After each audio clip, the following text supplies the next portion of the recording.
Hey P squad, welcome back to physical education India. और आज हम लोग इस वीडियो में फुटबॉल टॉपिक को पूरा कवर करने वाले हैं। फुटबॉल के छोटे छोटे एस्पेक्ट कि फुटबॉल क्या होता है, फुटबॉल गेम की हिस्ट्री क्या थी, अलग अलग जो डायमेंशंस होते हैं, रूल्स होते हैं, किक्स करने के कितने तरीके होते हैं, बॉल वगैरह का वेट, गोल पोस्ट, और जितनी भी आपके टॉपिक्स हैं, duties and responsibilities of officials with इनके एक्शन। तो मैं आपको एक्शन भी यहाँ कैमरे में करके दिखा दूंगा, ताकि आपको अगर वाइवा वॉइस में या फिर कोई भी एग्जामिनर अगर पूछता है या फिर अगर डायग्राम बनाने को आता है तो फिर आप लोग डायग्राम बना सको कि उस ऑफिशियल के किसी पर्टिकुलर रूल को फॉलो करवाने के लिए क्या एक्शन वो ग्राउंड में फॉलो करवाते हैं। ये सारी चीजें आज इस वीडियो में कवर हो जाएंगी। क्रिकेट टॉपिक में जो वीडियो है वो पहले से अपलोडेड है, नीचे डिस्क्रिप्शन में आपको उसका लिंक मिल जाएगा। और साथ ही साथ क्लास 12 के जो सारे चैप्टर्स हैं उनका टॉपिक वाइज जो वीडियोस है डिटेल्ड एक्सप्लेनेशन का, वो भी उसका भी लिंक आपको नीचे डिस्क्रिप्शन में मिल जाएगा, वहां जाके देख लो। और ऐप को हमारे डाउनलोड कर लो, ताकि सीयूटी यूजी फिजिकल एजुकेशन की जो क्लासेस शुरू होंगी, हर साल ऑल इंडिया रैंक 1 हम प्रोड्यूस करते आए हैं, इस बार आपको लेके भी ऑल इंडिया रैंक 1 प्रोड्यूस करेंगे। तो ऐप को डाउनलोड कर लो, ताकि जब भी से भी हमारे जो बैचेस हैं वो स्टार्ट हो तो आप उसको ज्वाइन कर पाओ। चलो फटाफट शुरू करेंगे फुटबॉल यूनिट को और फटाफट इसको खत्म करेंगे।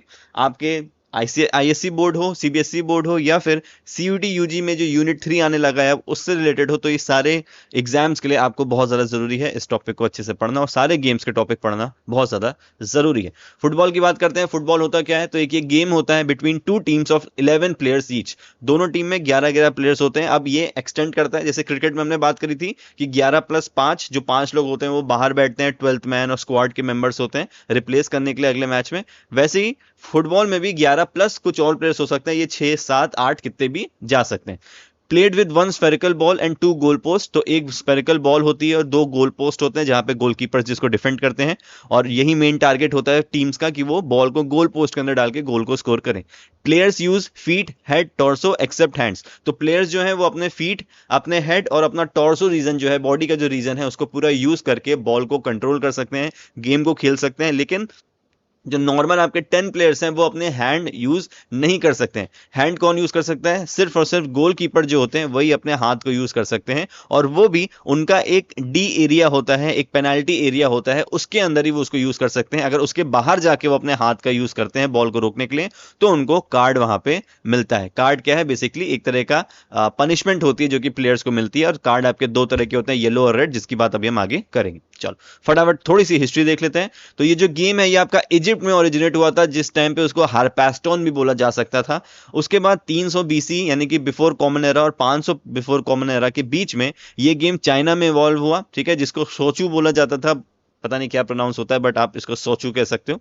फिर इसके बाद जो इसका स्प्रेड है, जो ये धीरे धीरे फैलना शुरू हुआ, तो इजिप्ट से रोम में आया, रोम से इंग्लैंड में आया, और इंग्लैंड से पूरे वर्ल्ड में जो आपका गेम है वो फैल गया। पहला कंपटीशन 1867 यानी कि 1867 में पहला आपका कंपटीशन हुआ था। ये एमसीक्यू के पॉइंट ऑफ व्यू से बहुत ज्यादा जरूरी है, वाइवा के पॉइंट ऑफ व्यू से भी बहुत ज्यादा जरूरी है, तो इन छोटी छोटी चीजों को याद रखना। पहला इंटरनेशनल मैच कब हुआ था, किसके बीच में? तो इंग्लैंड वर्सेस स्कॉटलैंड 1872 में पहला ये मैच हुआ था। ये जो 1867 वाला है ये हो सकता हो कोई नेशनल लेवल पे मैच हुआ हो, या फिर किसी पर्टिकुलर कंट्री के अंदर मैच हुआ हो उनके आपस की टीम का। जैसे क्रिकेट में हमने देखा था कि काउंटी क्रिकेट होता था, यहाँ पे भी हो सकता है कोई डोमेस्टिक गेम हो इनका। और फिर जो इंटरनेशनल मैच है, अंतर्राष्ट्रीय स्तर पे जो मैच हुआ पहला, वो इंग्लैंड और स्कॉटलैंड के बीच में 1872 में हुआ। फिर फीफा कब फाउंड हुई? तो 1904 में आपकी फीफा फाउंड हुई। आपको पता है फीफा जो है ये हमारी बॉडी है, इंटरनेशनल बॉडी है, जो कि पूरे फुटबॉल को गवर्न करती है। इसकी फुल फॉर्म जरूर देखना, अलग भाषा में है तो थोड़ा सा याद करने में दिक्कत हो सकती है, पर आप कर लोगे। यूएफा, ये 1956 में मिला। ये क्या है? ये यूरोपियन जो कंट्रीज हैं उनका एक यूनियन है, और यूएफा लीग होती होगी, यूएफा चैंपियनशिप होती है, आपने बहुत सुना होगा। बहुत ही ज्यादा इंपॉर्टेंट ये एक इवेंट होता है जो कि पूरे वर्ल्ड में देखा जाता है। वैसे आपके फीफा वर्ल्ड कप होते हैं, क्योंकि फीफा मेन गवर्निंग बॉडी है, तो वो वर्ल्ड कप और बड़े बड़े इवेंट्स जो है वो कराती रहती है, ठीक है। चलो ओलंपिक्स में कब आया? तो 1908 में ओलंपिक्स में भी इंक्लूड हुआ था ये। और पहला विमेन वर्ल्ड कप कब हुआ था? 1991 में पहला विमेन वर्ल्ड कप हुआ था। ये कुछ फैक्ट्स हैं जो आपको पता होने चाहिए फुटबॉल से रिलेटेड। इसके अलावा भी आप चाहो तो गूगल पे जाओ, कुछ डाल दो ऐसी फैक्ट्स अबाउट फुटबॉल, 2 मिनट के अंदर आप उसमें पढ़ लोगे। तो एडिशनल इंफॉर्मेशन अगर आप कुछ लेना चाहते हो तो आप वो उससे ले सकते हो। चलो स्ट्रैटेजी एंड टैक्टिक्स की बात करते हैं कि क्या स्ट्रैटेजी होती है इस गेम की और क्या टैक्टिक्स होती है। Strategy: winning toss decides choice of goal post and kick off. तो इसमें भी टॉस होता है, 2 कैप्टन पहले टॉस करते हैं, और जो कैप्टन टॉस जीतता है वो डिसाइड करता है कि उन्हें कोई पर्टिकुलर गोल पोस्ट चाहिए या फिर किक ऑफ चाहिए। किक ऑफ का क्या मतलब है? आपने देखा होगा जब फुटबॉल स्टार्ट होता है तो किसी 2 टीम के प्लेयर्स जो साथ में एक ही टीम के होते हैं वो सेंटर लाइन से गेम को यहां पे स्टार्ट करते हैं। तो यही आपका किक ऑफ है। कैप्टन ये चॉइस कर सकता है कि सबसे पहले हम बॉल को पोजीशन में लेंगे, कंट्रोल करेंगे, यानी कि किक ऑफ करेंगे कि पहली सेकंड से बॉल हमारी टीम के पास रहे, या फिर वो गोल पोस्ट ले सकते हैं, यानी कि बेसिकली वो कोई भी साइड डिसाइड कर सकते हैं कि हम किस साइड पे अपना गेम को स्टार्ट करना चाहते हैं, या फिर हमारी टीम किस साइड पे रहेगी। फिर pre plan formation and position before match, तो जो फॉर्मेशन आपने देखे होंगे, गोलकीपर, 3 डिफेंडर्स, 4 मिडफील्डर्स, फिर 2 यहां आगे, तो इस तरीके से जो आपकी पूरी बनती है, जो एक सीक्वेंस बनता है, तो ये आपका क्या होता है, ये आपके फॉर्मेशंस होते हैं जो फुटबॉल टीम्स अपना अपना पहले से डिसाइड करके रखती है, और during the match, during match के कंडीशन में भी इस फॉर्मेशन को चेंज करती रहती है। तो ये बहुत सारे फॉर्मेशंस होते हैं, हर टीम अलग अलग तरह के फॉर्मेशंस यूज करती है। कुछ टैक्टिक्स भी होते हैं, जैसे स्ट्रैटेजीज में change during play depending on opponents. अब देखो स्ट्रैटेजी और टैक्टिक्स में क्या मतलब होता है, फटाफट बता देता हूं। स्ट्रैटेजी एक ब्रॉड टर्म होता है कि आप मैच के पहले से ही कोई चीज सोच के आ रहे हो कि हमें 5 गोल करने हैं, हमें ये मैच 5-0 से जीतना है, हमें पहले हाफ में 45 मिनट्स में एटलीस्ट 2-0 की लीड बनानी है। लेकिन स्ट्रैटेजी तो आपकी ये थी, लेकिन आप जब मैच खेलने गए तो आपको दिखा कि भाई 45 होते होते तो हम 1-0 डाउन है, तो उस समय आप अपनी टैक्टिक्स यूज करोगे। टैक्टिक्स का क्या मतलब होता है कि पर्टिकुलर कंडीशन, पर्टिकुलर सिचुएशन को देखते हुए जब आप अपनी प्लानिंग को चेंज करते हो, तो वो टैक्टिक्स है। स्ट्रैटेजी एक ब्रॉड टर्म हो गया कि आप पहले से ही पूरी कहानी सोच के आए हो। टैक्टिक्स क्या है कि ड्यूरिंग द मैच या during the event, during the competition, आप छोटी छोटी चीजें जो सोचते हो कि एक काम करते हैं, हम 1-0 डाउन है तो हम अपना एक प्लेयर यहां से निकाल के इसको आगे कर देते हैं। ये हमने स्ट्रैटेजी में पहले से नहीं डिसाइड किया था, लेकिन क्योंकि गेम की डिमांड है तो हमने एक मिडफील्डर निकाल के आगे अपने फॉरवर्ड में या फिर एग्रेसिव पोजीशन में लगा दिया, क्योंकि हमें अब उस 1-0 की लीड को कवर करना है। तो ये क्या होता है, ये टैक्टिक्स होते हैं। हर गेम में टैक्टिक्स आपके फॉलो हो सकते हैं। Use short passes, triangles to advance, तो बहुत सारे कुछ तरीके होते हैं कि आप शॉर्ट पास यूज करो, इसने इसको बॉल दी, इसने इसको बॉल दी, इसने इसको बॉल दी, अलग अलग तरीके के आप फॉर्मेशन यूज कर सकते हो। ब्लॉक ब्लॉक पासिंग होती है, बहुत सारी यूरोपियन कंट्रीज हैं जो ब्लॉक पासिंग यूज करती हैं, इसने इसको पास किया, इसने इसको किया, इसने इसको किया, फिर इसने यहां से बॉल निकाल दी। बहुत अलग अलग तरह के टैक्टिक्स होते हैं। 1-on-1 मैन मार्किंग होती है कि हर एक अच्छे प्लेयर के पीछे, मानो यहाँ पे रोनाल्डो है तो दूसरी टीम वाले ने अपना एक प्लेयर पूरे टाइम इसी के ऊपर लगा के रखा है, क्योंकि इन्हें पता है कि रोनाल्डो को अगर बॉल नहीं मिली तो गोल्स कम होंगे। तो ये अलग अलग तरह की स्ट्रैटेजी और टैक्टिक्स होते हैं जो यूज हो सकते हैं।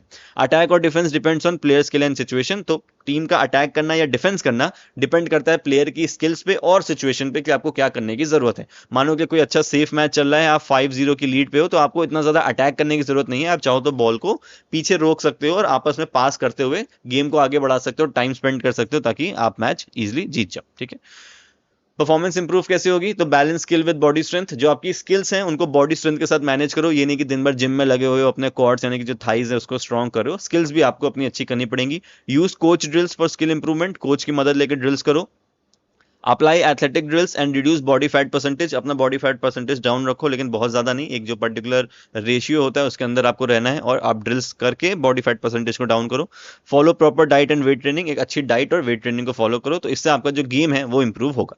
चलो अब आ जाते हैं टर्मिनोलॉजीज पे, और ये बहुत ज्यादा इंपॉर्टेंट है। टर्मिनोलॉजी से ही क्वेश्चन जनरली आपके पेपर्स में पूछे जाते हैं, सीयूटी यूजी में खास करके क्वेश्चंस जो बनते हैं यहीं से बनते हैं। वाइवा वॉइस में भी अगर एग्जामिनर पूछेगा तो ऐसे ही पूछ लेगा कि बताओ थ्रो इन क्या होता है, तो आपको एक्सप्लेन करना होता है। तो ये सारी चीजें हम यहाँ पे समझते हैं। देखो सबसे पहला है किक ऑफ, ये मैंने आपको बता दिया, स्टार्टिंग और restarting the match from the centre circle. Restarting का क्या मतलब हो गया, 45 मिनट्स के बाद भी जो मैच रीस्टार्ट होता है, या फिर जब एक्स्ट्रा टाइम होता है, जब गोल्स इक्वल हो जाते हैं और 90 मिनट्स वाला टाइम पीरियड कंप्लीट हो जाता है, तो भी आपका जो हमेशा मैच जो शुरू होता है वो आपका सेंटर ऑफ द सर्कल से शुरू होता है। Goal kick, restart when the ball crosses the goal line, not a goal. Last touched by the attackers, goalkeeper, team kicks from the goal area. देखो goalkeeper, team kicks, last touched by attackers. अच्छा देखो गोल kicks क्या है कि आपको पता है कि ये गोल है, ठीक है, ये आपकी लाइन है, ठीक है, ये आपकी गोल लाइन हो गई। यहां पे गोलकीपर है एक टीम का, यहां से कोई दूसरी टीम का प्लेयर आया, इसने शूट किया बॉल को, और बॉल जो है वो यहां से बाहर चली गई, और इस बॉल को किसी भी गोलकीपर ने या फिर डिफेंसिव प्लेयर की टीम ने टच नहीं किया है, और ये बॉल जो है इस गोल लाइन के पीछे से निकल गई।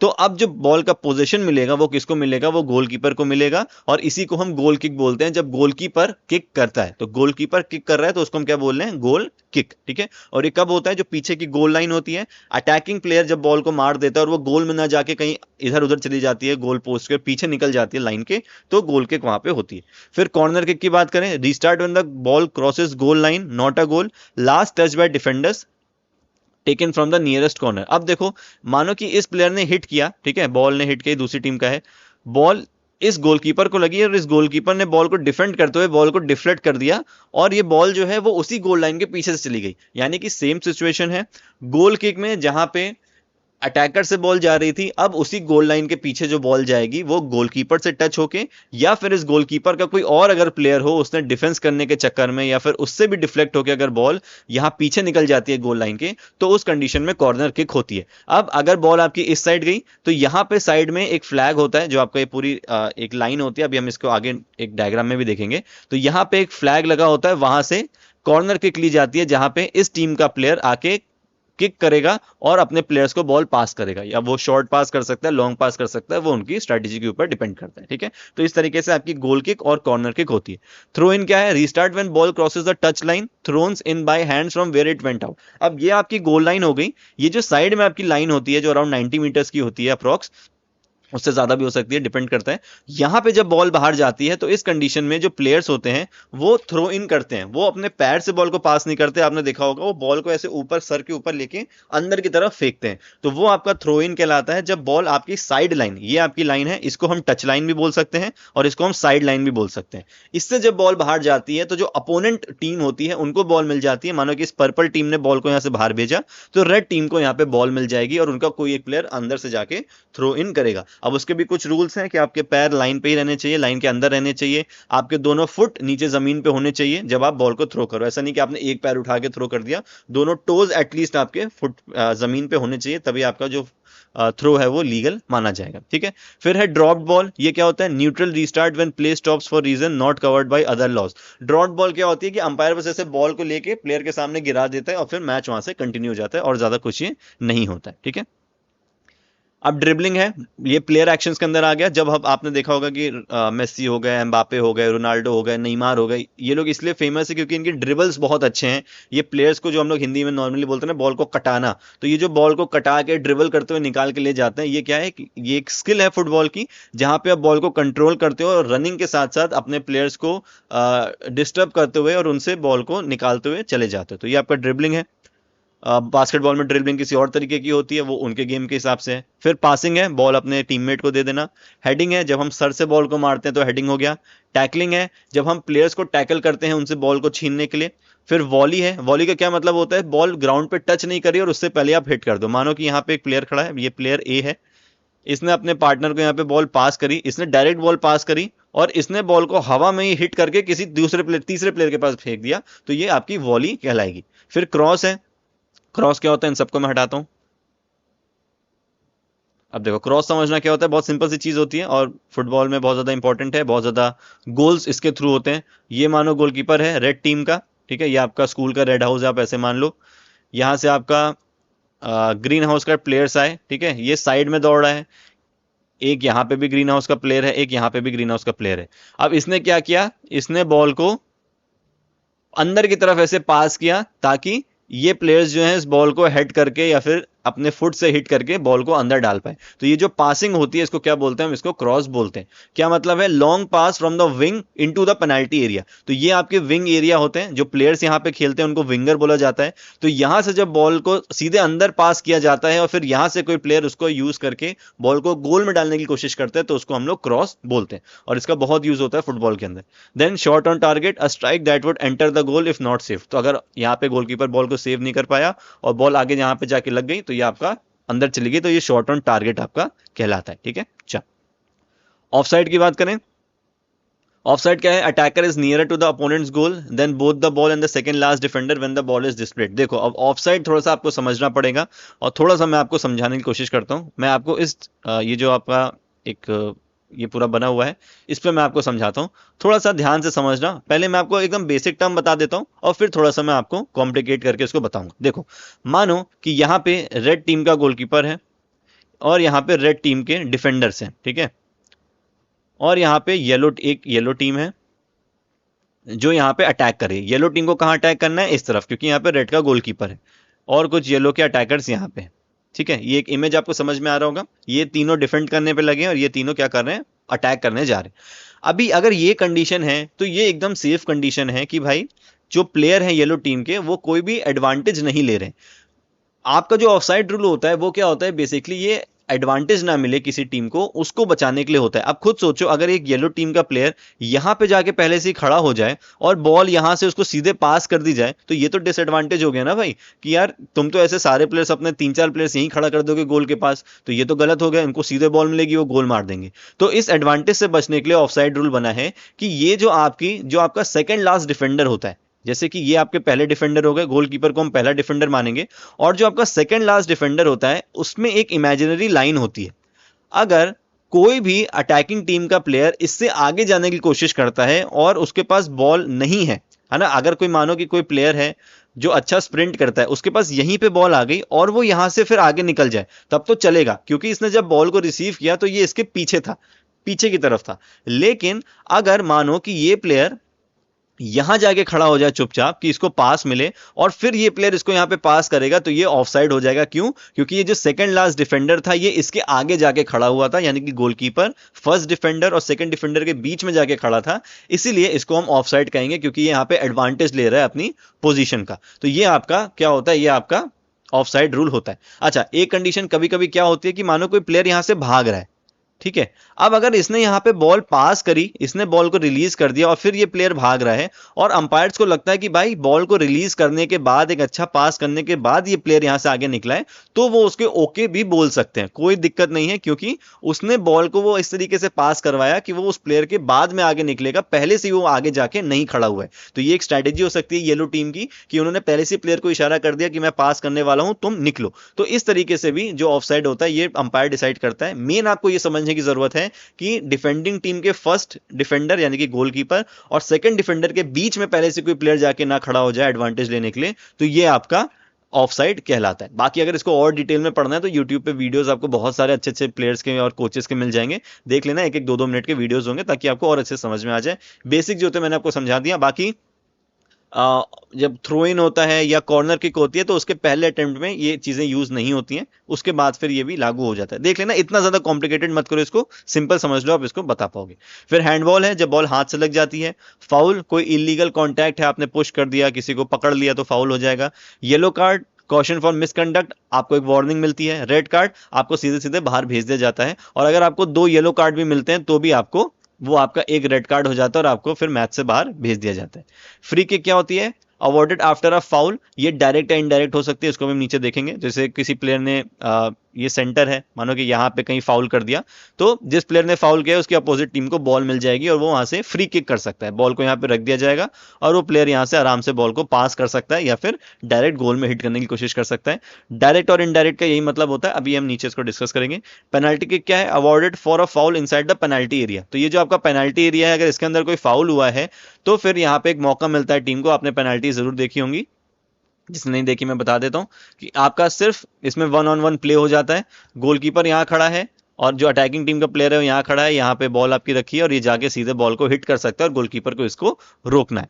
तो आपने देखा होगा जब कभी कभी फुटबॉल गेम ड्रॉ में भी एंड होता है तो लास्ट में जाके पेनल्टी शूट आउट्स होते हैं 5-5, है ना। तो ये उसी का पार्ट है। चलो रूल्स एंड लॉज देख लेते हैं फटाफट, ये सब मैं मिटा देता हूँ। आई होप ऑफ साइड समझ में आ गया होगा, थोड़ा सा आइडिया तो आपको लग ही गया होगा।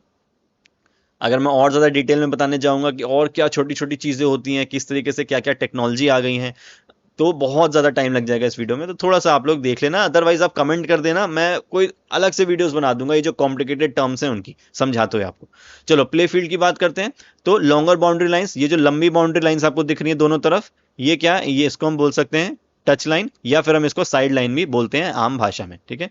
शॉर्टर बाउंड्री, ये जो पीछे वाली लाइन है, इसको हम लोग गोल लाइन या फिर एंड लाइन भी बोल सकते हैं।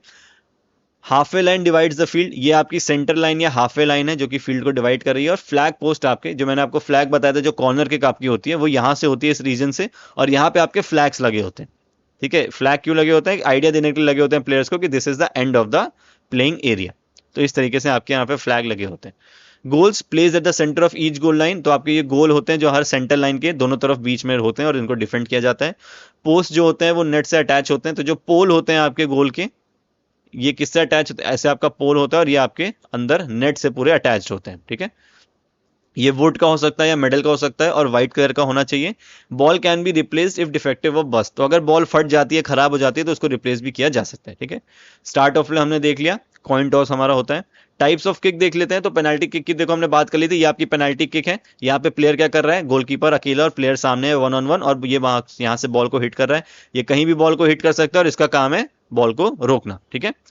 गोल किक क्या होती है, जब ये गोलकीपर बॉल को किक करता है, ये भी हमने देख लिया था, जब गोल लाइन डिफेंडर्स जब अटैकर से बॉल गोल लाइन के पीछे एंड लाइन के पीछे चली जाती है, तो ऐसे गोल किक मिलती है कि गोलकीपर आराम से बॉल को रख के हिट करके अपनी टीम को या फिर हाफ वे फील्ड या जहां पे भी उसको बॉल को पास करना है वो कर सकता है। देन कॉर्नर किक हमने देखी थी, ये देखो ये कॉर्नर किक की इमेज है। यहाँ कॉर्नर से इसको हिट किया जा रहा है, ये बॉल को यहाँ कहीं पास करेगा और फिर इसके टीम वाले कोशिश करेंगे बॉल को गोल में डालने के लिए। फिर थ्रो इन की बात करें तो थ्रो इन भी मैंने आपको बता दिया किस तरीके से बॉल को अंदर फेंका जाता है। इमेज आई थिंक होगी, ये देखो ये इमेज है, ये आपका थ्रोइंग का है। ये बच्चे जैसे बॉल को अंदर फेंक रहा है तो ये आपका थ्रोइंग कहलाता है, ठीक है। थोड़ा सा आपको आइडिया लग जाए इसलिए मैंने इमेज लगा दी। फिर डायरेक्ट फ्री किक है और इनडायरेक्ट फ्री किक है, ये आपने देखा होगा। ये आपकी एक फ्री किक की इमेज है, ठीक है। ये रोनाल्डो है जो कि बहुत ही एक्सपर्ट है फ्री किक्स में, अच्छे फ्री किक लेते हैं। डायरेक्ट फ्री किक क्या होती है कि भाई ये भी आपको फाउल पे मिलती है कि किसी ने आपको पुश कर दिया, किसी ने आपको धक्का दे दिया, कुछ भी रीजन हो गया। और डायरेक्ट फ्री किक में क्या होता है कि आप बॉल को सीधे गोल के अंदर डाल सकते हो, ये होता है डायरेक्ट फ्री किक। और इनडायरेक्ट फ्री किक में क्या होता है कि बॉल आप डायरेक्टली गोल के अंदर नहीं डाल सकते हो, पहले आपको ये किसी अपने प्लेयर को पास करना होगा और फिर उसके बाद वो प्लेयर बॉल को अंदर डाल सकता है। जरूरी नहीं है, हो सकता है ये इसको पास करे फिर ये इसको पास कर दे और फिर अंदर डाल दे, वो डिपेंड करेगा। पर आप क्या है, आपको इनडायरेक्ट फ्री किक में बॉल को पास करते हुए ही बॉल को हिट करना होता है, ठीक है। चलो फिर स्कोरिंग और रिजल्ट क्या होता है, गोल क्या होता है, ball crosses goal line between post under cross bar, ये आपको पता है। रिजल्ट क्या क्या हो सकते हैं, team with more goals win, जिसने ज्यादा गोल स्कोर किए होंगे वो जीत जाएगा। अगर इक्वल होता है तो 15-15 मिनट के आपको फिर से एक्स्ट्रा टाइम में हाफ्स मिलते हैं। मानो कि दो टीम है, 90 मिनट के टाइम के बाद उनका 2-2 स्कोर हो गया, फिर आपको 30 मिनट का टाइम और मिलता है जो कि दो हाफ में डिवाइड होता है, 15 और 15। और इसमें अगर कोई टीम गोल स्कोर कर लेती है, मानो कि टीम ए ने गोल स्कोर कर लिया, तो उनका स्कोर कितना हो जाएगा 3-2, और फिर ये इसको जीत जाएंगे, ठीक है। लेकिन ये पूरा 30 मिनट का ही चलता है, ऐसा नहीं कि 15 मिनट में गोल कर लिया तो आपने खत्म कर दिया कि 3-2 हो गया, नहीं, पूरा 30 मिनट चलेगा और फिर फाइनल स्कोर वहां पे आपका देखा जाएगा, ठीक है। और फिर if still equal penalty shootouts decides winner, अगर ये इसमें भी स्कोर इक्वल रह जाता है, आपके एक्स्ट्रा टाइम में भी अगर स्कोर इक्वल रह गया 15-15 मिनट गेम खेलने के बाद, तो फिर आपके पेनाल्टी शूटआउट्स होते हैं। ये जो हमने पेनाल्टी देखी थी, इस तरीके से आपके पेनाल्टी शूटआउट होते हैं और हर टीम को 5-5 चांस मिलती है इसको करने के लिए। 5 में से जो ज्यादा मार लेता है या ज्यादा डिफेंड कर लेता है उसके हिसाब से फिर जो आपके स्कोर होते हैं वो आपके काउंट हो जाते हैं। एक एक करके होता है, पहले टीम ए मारेगी एक शॉट, फिर टीम बी मारेगी, फिर टीम ए, फिर टीम बी, ऐसे करते करते दोनों टीम्स अपने 5-5 शॉट लेती है और लास्ट में फिर देखा जाता है कि किसने कितना ज्यादा गोल्स हिट किए। इस कंडीशन में जो पुराना 2-2 होता है वो इतना ज्यादा, वैसे बात तो इक्वली है, वो उतना ही रहेगा, पर इसमें आपका एड ऑन हो जाता है। अच्छा, इसमें एक कंडीशन क्या बनती है कि मानो कि यहां पे भी इक्वल रह गया कि टीम ए और टीम बी दोनों ने 5-5 हिट कर दिए, तो क्या होगा, तो इसके बाद सडन डेथ शुरू होता है। सडन डेथ का क्या मतलब होता है कि दोनों टीमों को चांस मिलेगा फिर से हिट करने का, ठीक है। यहां पे इक्वल हो गया, दोनों टीम्स ने पेनल्टी में 5-5 मार लिया। अब इसके बाद शुरू होगा सडन डेथ। सडन डेथ में क्या होता है कि भाई टीम ए शॉट लेगी, अगर टीम ए ने गोल स्कोर कर दिया, फिर टीम बी शॉट लेगी और टीम बी शॉट नहीं ले पाई, तो यहां पे ए जो है वो जीत जाएगी। अगर मानो सडन डेथ शुरू हुआ, सारी कंडीशन में आपको बता देता हूं, सडन डेथ शुरू हुआ, ए वाले शॉट नहीं मार पाए और बी वालों ने शॉट मार दिया, तो क्या होगा, बी वाले यहां पे जीत जाएंगे। यानी कि एक को मिस करना है और एक को हिट करना है। अब मानो सडन डेथ शुरू हुआ, ए ने भी मार दिया, बी ने भी मार दिया, तो ये आगे कंटिन्यू होगा और तब तक कंटिन्यू होगा जब तक एक नहीं मार देता और एक मार लेता है गोल स्कोर अपना। और ऐसे बी ने भी अगर पहले मार दिया तो बी भी जीत जाएंगे मैच को। मानो पहले सडन डेथ में ए भी नहीं मार पाए, बी भी नहीं मार पाए, तो फिर ये आगे और ज्यादा कंटिन्यू होगा। यानी कि सिचुएशन ये बननी चाहिए सडन डेथ में कि एक टीम गोल स्कोर करे और दूसरी ना करे, तो गोल स्कोर करने वाली जो है वो वहां पे जीत जाएगी, ठीक है। चलो, इसके पहले एक रूल और हुआ करता था, गोल्डन गोल। जब मैच ड्रॉ होता था तो गोल्डन गोल में क्या होता था, जो पहले गोल कर ले 30 मिनट के अंदर वो जीत जाता था, है ना। तो ये भी थोड़ा सा नॉलेज रखो। चलो डायमेंशंस की बात कर लेते हैं। तो प्लेयर्स पर टीम 11+7 हो सकते हैं, फीफा के अकॉर्डिंग 11+12 भी आप कर सकते हो, यानी कि 23 का स्क्वाड आपका हो सकता है। सब्स्टिट्यूशंस 3 पर मैच हो सकते हैं, ऑफिशियल्स 4 होते हैं, एक टेबल पे होगा, एक मेन रेफरी होता है, 2 आपके लाइन्समैन होते हैं जो यहाँ पे आपने देखा होगा साइड में दौड़ते रहते हैं एक फ्लैग लेके।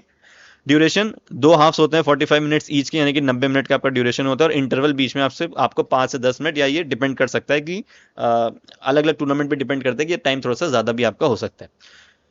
प्लेग्राउंड आपका रेक्टेंगल होता है, लेंथ इसकी 90 से 120 मीटर है। तो ये जो आप साइड लाइन देखते हो ये आपकी 90 से 120 मीटर हो सकती है। क्यों इतना रेंज है? क्योंकि ये एज के हिसाब से होता है। सीनियर प्लेयर्स के लिए लेंथ थोड़ा लंबा हो सकता है, जूनियर प्लेयर्स के लिए लेंथ थोड़ा कम हो सकता है। और ब्रेथ इसकी, ये जो पीछे वाली आपकी एंड लाइन या गोल लाइन है, ये आपकी 45 से 90 मीटर्स की हो सकती है। तो जैसे जैसे आपकी लेंथ बढ़ेगी वैसे वैसे आपकी ब्रेथ भी इसकी बढ़ जाएगी। और इस तरीके का आपका फील्ड होता है। ये आपका डी होता है, ठीक है। अभी इसको हम और अच्छे से पढ़ेंगे, जिसको हिंदी में हम लोग जनरली अपनी भाषा में डी बोलते हैं, ठीक है। ये देखो आपका सेंटर सर्कल हो गया, ये आपके गोल पोस्ट हो गए, यहाँ पे आपके फ्लैग्स होते हैं, ठीक है। ये आपकी सेंटर लाइन हो गई। चलो अभी ये एक आर्क होता है, गोल आर्क होता है, ठीक है। चलो इन सबको हम देखेंगे। बॉल की बात कर लेते हैं। बॉल का जो सरकमफेरेंस है दैट इज 68.5 से 71 सेंटीमीटर। वेट 396 से 455 ग्राम्स हो सकता है, 456 ग्राम्स हो सकता है, सॉरी 454 ग्राम्स हो सकता है। और प्रेशर आपका 600 टू 1100 ग्राम पर सेंटीमीटर स्क्वायर ही हो सकता है। तो ये जो फैक्ट्स हैं इनको याद रखना ताकि आप बता पाओ। ये बॉल अलग अलग साइजेस में आती है और ये भी डिपेंड करता है कि भाई कौन गेम खेल रहा है, बच्चे खेल रहे हैं या फिर बड़े खेल रहे हैं। फिर गोल पोस्ट की मार्किंग देखते हैं। जो कॉर्नर फ्लैग मैंने आपको बताया था, जो 4 फ्लैग लगे होते हैं, इनकी जो हाइट होती है ये एटलीस्ट 5 फीट की होती है। 5 फीट तक के ये आपके होने चाहिए, उससे कम ये नहीं होने चाहिए। उससे ज्यादा भी थोड़े बहुत होते हैं तो चलता है।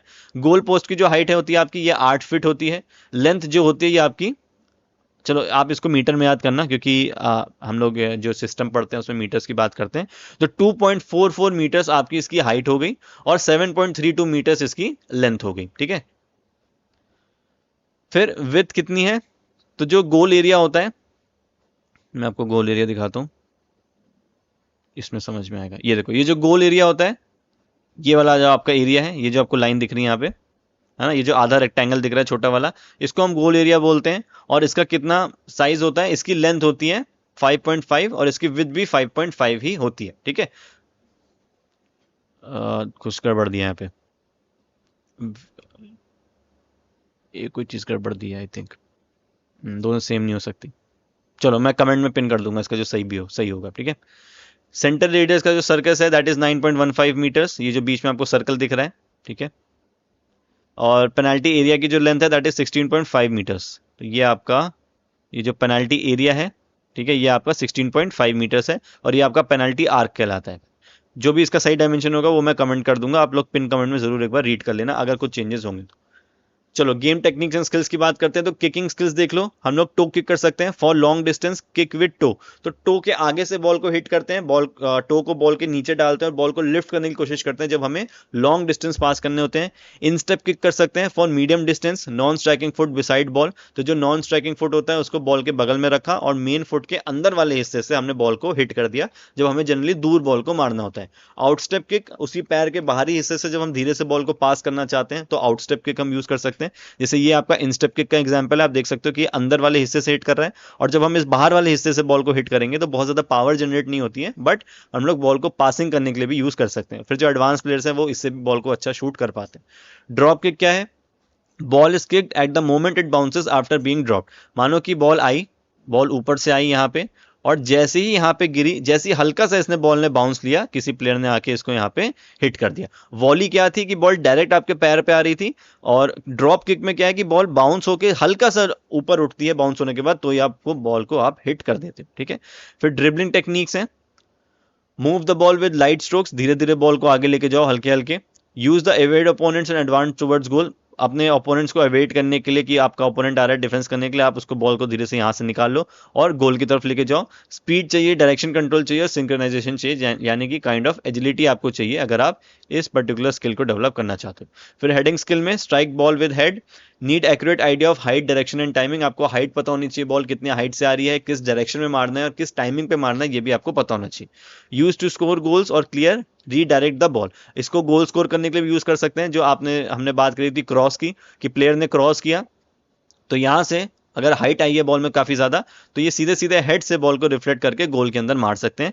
या फिर कभी कभी क्लियर करने के लिए भी होता है। आपने देखा होगा जब 3-4 प्लेयर्स होते हैं और बॉल हाइट पे आ रही होती है और आप गोल को बचाना चाहते हैं तो उस कंडीशन में कूद के भी प्लेयर्स जो होते हैं बॉल को हल्का सा साइड कर देते हैं ताकि बॉल जो है वो क्लियर हो जाए, यानी कि उनका गोल पड़ने के जो चांसेस हैं वो कम हो जाए, ठीक है। ड्यूटीज देखते हैं अब रेफरीज की। तो मैच रेफरी का काम क्या है भाई? रूल्स को देखता है कि फॉलो हो रहे हैं कि नहीं, field ball, goal post, meet standard, सारी चीजें सही है कि नहीं। रिकॉर्ड रखता है मैच टाइम का, इनका ही काम होता है विसल देना जब सारे टाइम होने लगते हैं। Can suspend terminate match if irregularities occur, match को ये सस्पेंड कर सकते हैं अगर कुछ गलत चीजें मैच में हो रही हैं तो। जो फाउल्स होते हैं उसको पनिश करते हैं, यानी कि कार्ड देने का काम इनका है। कंसल्ट असिस्टेंट रेफरीज, अब कभी कभी देखो क्या होता है कि ये आपकी साइड लाइंस हैं, ठीक है, इसके बीच में मैच हो रहा है, ये आपका एक गोल हो गया, ठीक है, गोल एरिया हो गया, ये आपका गोल हो गया। जो मेन रेफरी है वो पूरे फील्ड पे भागते हैं, वो यहाँ पे हैं। और यहाँ पे आपके क्या है, असिस्टेंट रेफरीज है जिनके हाथ में फ्लैग होता है, और एक असिस्टेंट रेफरी यहाँ एक लाइन के इधर होते हैं। तो एक असिस्टेंट रेफरी लाइन के उधर भागता है, एक असिस्टेंट रेफरी लाइन के इधर भागता है। अब मानो कि कोई दो प्लेयर्स है जिनके बीच में लड़ाई चल रही है बॉल के लिए, उन्होंने यहाँ पे कहीं पे फॉल किया, और यहाँ पे बहुत सारे प्लेयर्स हैं, तो इस रेफरी को नहीं दिखा कि फाउल हुआ कि नहीं, लेकिन इस रेफरी को दिख गया। तो ये रेफरी तुरंत फ्लैग अप करके एक आइडिया दे देगा, इशारा कर देगा कि यहाँ पे फाउल हुआ है, और तुरंत बता देगा कि किसने फाउल किया है। वो फ्लैग का एरिया होता है, फ्लैग्स को राइट या लेफ्ट करके जो असिस्टेंट रेफरी होते हैं वो दिखा देते हैं कि किसने फाउल किया है। तो ये भी कंसल्ट करते हैं असिस्टेंट रेफरीज से कि भाई कोई अगर फाउल हुआ है तो किस वजह से आपने फ्लैग रेज किया, और फिर उसके हिसाब से ये कार्ड दे सकते हैं या फिर फाउल दे सकते हैं, जिसके बाद डायरेक्ट या इनडायरेक्ट किक अवार्ड हो सकती है। ठीक है, तो ये असिस्टेंट रेफरी से भी बात करते रहते हैं। असिस्टेंट रेफरी क्या काम है main, indicate when substitution is required. तो आपने देखा होगा फुटबॉल में जो असिस्टेंट रेफरी होते हैं वो फ्लैग अप करके एक आइडिया देते हैं कि सब्स्टिट्यूशन की जरूरत है। और एक और असिस्टेंट रेफरी बाहर जो मेनली होते हैं वो क्या करते हैं, टाइम होल्ड करते हैं और टाइम होल्ड नहीं करते, एक बोर्ड होल्ड करते हैं, डिजिटल बोर्ड, जिस पर लिखा होता है ग्रीन और रेड कलर से कि किस नंबर के प्लेयर को अंदर जाने को मिल रहा है, कौन सा प्लेयर को बाहर बुलाया जा रहा है। तो ये भी जो असिस्टेंट रेफरी होते हैं उनको बताया जाता है, और फिर वो सिग्नल करके बताते हैं कि सब्स्टिट्यूशन है। तो जो मेन अंपायर होते हैं वो उसके हिसाब से फिर एक्शन करते हैं, वो मैच को रुकवा देंगे, या फिर बॉल अगर बाहर चली गई तो फिर सब्स्टिट्यूशन का वो तुरंत सिग्नल करते हैं। असिस्ट व्हेन फाउल अकर्स, तो अगर कोई फाउल होता है तो ये असिस्ट करते हैं, ये मैंने आपको पूरा डायग्राम से बता दिया।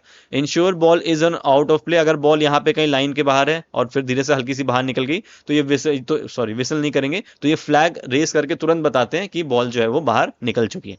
Decide entitlements of penalty kick, goal के कॉर्नर और थ्रो इन, तो पेनाल्टी किक को ये देखते हैं कि गोलकीपर भाई आगे ना मूव करे, अगर गोलकीपर को बोला गया कि यहीं खड़े रहना है तो यहीं खड़ा रहेगा। गोल किक्स के लिए देखते हैं कि गोलकीपर सही जगह से गोल किक ले रहा है कि नहीं। कॉर्नर्स देखते हैं कि कॉर्नर सही से हो रहे हैं कि नहीं, और थ्रो इन भी ये चेक करते हैं कि भाई पैर वगैरह नहीं उठाए ऊपर। तो ये सारी चीजें भी असिस्टेंट रेफरी का ही काम होता है।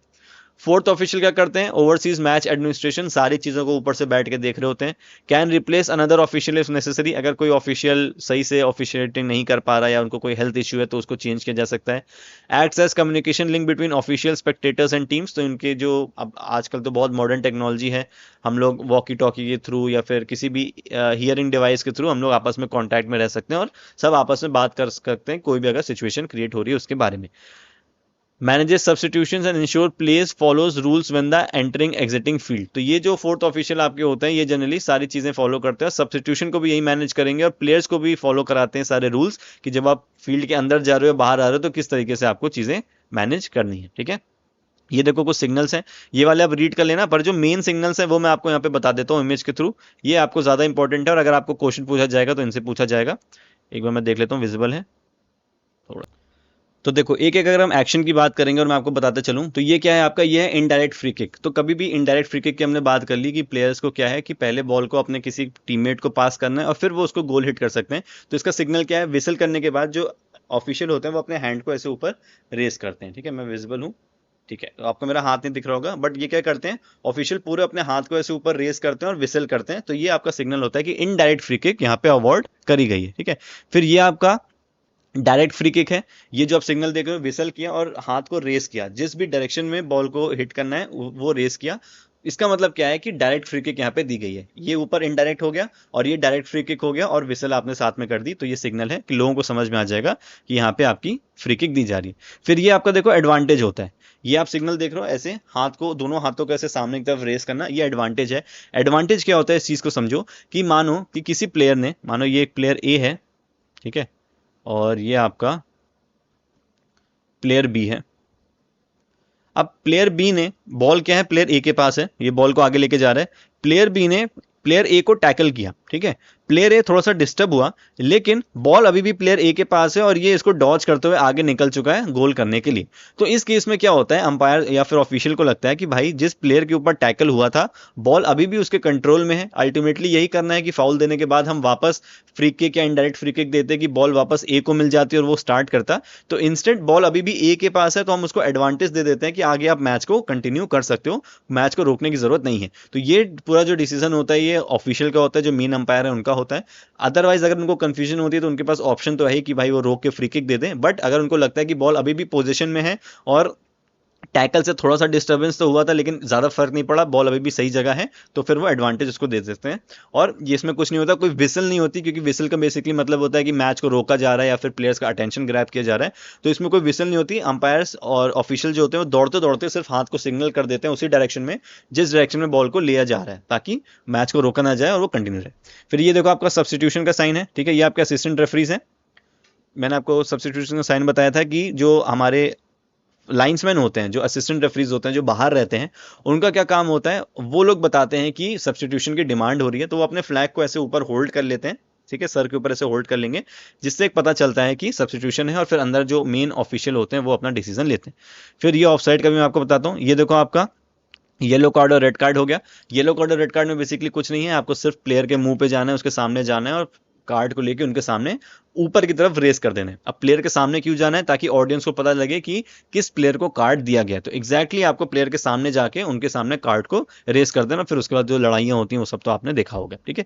फिर ये देखो, ये है ऑफसाइड का रूल, जो मैंने आपको पूरा ऑफसाइड का रूल समझाया था। तो ये भी जनरली जो लाइन्समैन होते हैं, जो बाहर लाइन्समैन होता है, उनका काम होता है। लाइन्समैन की जो पोजीशन होती है बाहर, है ना, जैसे ये आपका एक आपकी साइडलाइन हो गई, यहाँ पे प्लेयर्स खेल रहे हैं, तो लाइन्समैन जो होता है ये हमेशा जो सेकंड लास्ट डिफेंडर होता है उन्हीं को फॉलो करते हैं। मानो कि ये सेकंड लास्ट डिफेंडर है, एक आपके मेन गोलकीपर यहाँ पे ऊपर पीछे खड़े हुए हैं, और ये आपके सेकंड लास्ट डिफेंडर है, और इनकी पूरी टीम यहाँ पे आगे। तो ये जो रेफरी हैं जिनके हाथ में यहाँ फ्लैग है, जो ये लाइन्समैन है, ये इस प्लेयर की लाइन में पूरे टाइम दौड़ेंगे, जहां जहां ये जाएगा वहां वहां ये भी रनिंग करेंगे, क्योंकि इनको ऑफसाइड देखनी है। क्योंकि इसी प्लेयर के आगे अगर कोई दूसरा प्लेयर निकलता है दूसरी टीम का, तो ही इनको ऑफसाइड देनी है। तो ये पूरे टाइम इस प्लेयर को फॉलो करते हैं। तो इसीलिए ऑफसाइड जब होती है तो जैसी जो साइड जो अंपायर होते हैं, लाइन्समैन जो होते हैं, उनको जैसी लगता है वो तुरंत अपने फ्लैग को ऊपर की तरफ रेस कर देते हैं, ताकि वो मेन अंपायर का अटेंशन जो है वो ग्रैब कर सके। अब इसके बाद देखो, ये 3 सिग्नल्स और दिए हुए हैं। ये क्या है, ये तीनों भी ऑफसाइड के हैं। जो सबसे बेसिक ऑफसाइड का होता है सिग्नल, वो तो यही होता है कि आप सबसे पहले फ्लैग को ऊपर उठा दो, तो ये हो गया ऑफसाइड का। इसके बाद अंदर जो मेन अंपायर है उसको थोड़ा सा और ज्यादा आइडिया देने के लिए कि ऑफसाइड हुआ कहां पे है उस पर्टिकुलर जगह पे। क्योंकि देखो, अगर किसी लाइन्समैन ने यहां पे फ्लैग को रेस किया है, तो इसका मतलब कि ऑफसाइड यहीं कहीं इसी के सामने हुई है, तभी ऑफिशियल वहां पे उसने बॉल को वहीं पकड़ा था कि वहीं पे आपका ऑफसाइड हुआ है। लेकिन ये जो लाइन्समैन होते हैं, ये एक कम और क्या करते हैं कि ये फ्लैग को नीचे कर देते हैं, ऊपर कर देते हैं, या फिर और ऊपर कर देते हैं, अलग अलग एंगल पे होल्ड करके रखते हैं। इसका क्या मतलब होता है कि अगर उन्होंने फ्लैग को नीचे किया हुआ है, ये सिग्नल किया ऑफिशियल ने, मेन जो ऑफिशियल उन्होंने देख लिया, उसके बाद वो हाथ को ऐसे नीचे करेंगे। अगर उन्होंने हाथ को ऐसे नीचे किया है, तो इसका मतलब है कि वो कह रहे हैं कि जो ऑफसाइड का ये जो रूल ब्रेक हुआ है, या फिर ये ऑफसाइड जहां पे हुई है प्लेयर्स से, वो कहीं उनके आसपास हुई है, इस एरिया में हुई है। अगर वो फ्लैग को सामने रखते हैं, तो उनका मतलब है कि जो ऑफसाइड हुआ है वो कहीं सेंटर ऑफ द फील्ड हुआ है। और अगर वो उसको फ्लैग को ऐसे ऊपर कर देते हैं, तो इसका मतलब है कि उनसे बहुत दूर कहीं ऑफसाइड हुआ है, तो वो कहीं एंड ऑफ द फील्ड पे हुआ है, लेकिन उनके सामने ही ये सारी चीजें हुई हैं। तो ये इनके सिग्नल्स होते हैं अलग अलग ऑफसाइड को दिखाने के, ठीक है। ये आपका थ्रो इन का है, जैसे मैंने आपको बताया कि जैसी बॉल आपकी यहाँ साइड लाइन से बाहर जाएगी, तो तुरंत जो ऑफिशियल होते हैं वो फ्लैग को रेस कर देते हैं। और किस साइड रेस करते हैं, मानो अगर जिस टीम ने फाउल किया है, जिस टीम से बॉल बाहर गई है, उनका गोल इस साइड है, तो वो उसी साइड रेस करेंगे, क्योंकि उनके अपोजिट ही बॉल चली जाएगी ना। जैसे कि समझाता हूं मैं, ये पूरा मैं हटा देता हूं तो आपको समझ में आएगा। जैसे कि ये टीम पर्पल है और ये टीम रेड है, ठीक है, और यहाँ पे टीम पर्पल के ही प्लेयर से फाउल हुआ। मानो कि ये टीम पर्पल का प्लेयर है और इनसे ही बॉल बाहर चली गई, तो ये जो ऑफिशियल है वो फ्लैग कहाँ रेस करेंगे, इस साइड करेंगे। क्यों, क्योंकि इस साइड ही बॉल अब जाएगी। क्योंकि अगर पर्पल वाले ने फाउल किया है तो बॉल किसको मिलेगी, बॉल मिल जाएगी रेड टीम को, और रेड टीम को गोल किधर करना है, रेड टीम को गोल इस साइड करना है। तो वो इस तरफ सिग्नल करते हैं, जिस साइड बॉल को मूव करना होता है उसी साइड आपका सिग्नल कर दिया जाता है। तो यहां से कोई रेड का प्लेयर आएगा और बॉल को लेके अंदर पास करेगा अपने हाथों से और फिर बॉल इस तरफ जाना शुरू हो जाएगी, तो उसी तरफ जो ऑफिशियल है वो सिग्नल करता है। तो ऑफिशियल का ये काम बहुत ज़्यादा रहता है, ठीक है। चलो, डायरेक्ट फ्री किक की इमेज आप यहाँ पे देख सकते हो। ये डायरेक्ट फ्री किक हो गई, ये इनडायरेक्ट हो गई, ये रेड कार्ड हो गया, येलो कार्ड हो गया, ये एडवांटेज हो गया, ठीक है। चल, और इसमें कुछ देख लेता हूँ। इनडायरेक्ट हो गया, डायरेक्ट हो गया, येलो रेड, प्ले ऑन हो गया। प्ले ऑन और एडवांटेज आपका सेम है। ये है देखो पेनाल्टी किक। पेनाल्टी किक में क्या होता है कि आपको पता है ये आपका गोल है, ठीक है, ये आपका पेनाल्टी एरिया है, यहाँ से आपकी पेनाल्टी लेनी है। तो जो ऑफिशियल होता है, जैसे ही उसको लगता है कि पेनाल्टी देनी है, जिस टीम के अगेंस्ट पेनाल्टी देनी होती है, वो उसके गोल पोस्ट के पास जाएगा, एक फिंगर करेगा नीचे, जैसे कि आप यहाँ पे देख सकते हो। मे बी आप कैमरा में मैं आपको दिख ना रहा हूँ, तो ये उस गोल जो एरिया है जहाँ पे वो जो गोल स्पॉट है जहाँ पे बॉल रख के गोल शूट लेना है, पेनाल्टी शूट लेना है, वहां पे सिग्नल करते हुए विसिल करेगा। तो ये उनका सिग्नल होता है, सीधे सीधे फिंगर दिखाते हैं उस पर और काफी तेज से विसिल करते हैं। फिर ये ऑफ साइड हो गया, ये ऑफ साइड लोकेशन हो गया, सब्सटीट्यूशन हो गया, ये गोल हो गया, ये गोल का सिग्नल है। कभी कभी ऐसे भी किया जाता है, सामने सीटी बजाते हुए। ये डिसअलाउड गोल है, जैसे क्रिकेट में भी डिसअलाउ करते हैं, तो ये दोनों हाथों कैसे क्रॉस कर दिया। ये टाइम आउट है, कॉर्नर किक है, ठीक है, कॉर्नर किक का भी आपको पता है। जंपिंग है, ऑब्स्ट्रक्शन हो गया, पुशिंग हो गया, ऐसे सिंपल कर रहे हैं। हैंडबॉल हो गया, हाथ को दिखा दिया। अगर किसी ने एल्बो यूज किया तो एल्बो दिखा दिया कि एल्बो से टैकल हुआ है। ट्रिपिंग, कोई अगर गिर गया, और किकिंग, अब बॉल को किक करे। तो नॉर्मली मतलब बेसिक से कुछ सिग्नल्स हैं जो कि ऑफिशियल्स यूज करते हैं, ठीक है। अच्छा, एक मैं आपको टर्म और बताता हूँ, नटमैग। मैंने शायद नटमैग यहाँ पे मिस कर दिया क्या, या नटमैग है नहीं यहाँ पे? एक मिनट। नटमैग है नहीं। नटमैग क्या होता है भाई? नटमैग एक काफी अच्छी एक काइंड ऑफ स्किल आप बोल सकते हो कि मानो कोई प्लेयर यहाँ पे है, ठीक है, इसके पैर ऐसे हैं और सामने से एक ग्रीन हाउस का आपका प्लेयर आया बॉल लेके, ठीक है, और इसने बॉल को हिट किया और बॉल को हिट करके इस रेड वाले प्लेयर के दोनों पैरों के बीच से निकाल दिया। तो ये क्या कहलाता है? ये नटमैग कहलाता है, ठीक है। ये बहुत काफी ज्यादा इंपॉर्टेंट टर्म है जो कि फुटबॉल में यूज होता है, तो आपको पता होना चाहिए, ठीक है। चलो, अच्छा, एक चीज और, जैसे गोल किक का सिग्नल मैंने शायद नहीं बताया, ऑफ साइड का बता दिया मैंने आपको, कॉर्नर किक का बता दिया मैंने आपको। जो आपका इसका जो गोल किक होती है, जब गोलकीपर को किक मिलती है, तो उस कंडीशन में जो आपका लाइन्समैन होते हैं वो सिर्फ फ्लैग को ऐसे सामने रेस कर देते हैं, बस इतना वो कर देते हैं, तो समझ में आ जाता है कि बॉल गोल किक है और गोल किक को बॉल, गोलकीपर को बॉल मिल जाती है। ये कुछ आपके एसोसिएशन हैं, ये फीफा हो गई, ठीक है, federation of international football association. ये यूएफए आपका हो गया, यूनाइटेड यूरोपियन। इंडिया की बात करें तो ऑल इंडिया फुटबॉल फेडरेशन, तो ये हमारी AIFF का लोगो है, इसको देख लो आप, ये ज़्यादा इंपॉर्टेंट है। बाकी थोड़ी बहुत फुल फॉर्म्स और हैं। ये कुछ इंपॉर्टेंट टूर्नामेंट्स हैं, फीफा हो गया, यूएफए हो गया, Asia cup, euro cup, pacific club, Colombo club, I league होती है, A लीग होती है, बहुत सारे टूर्नामेंट्स होते हैं।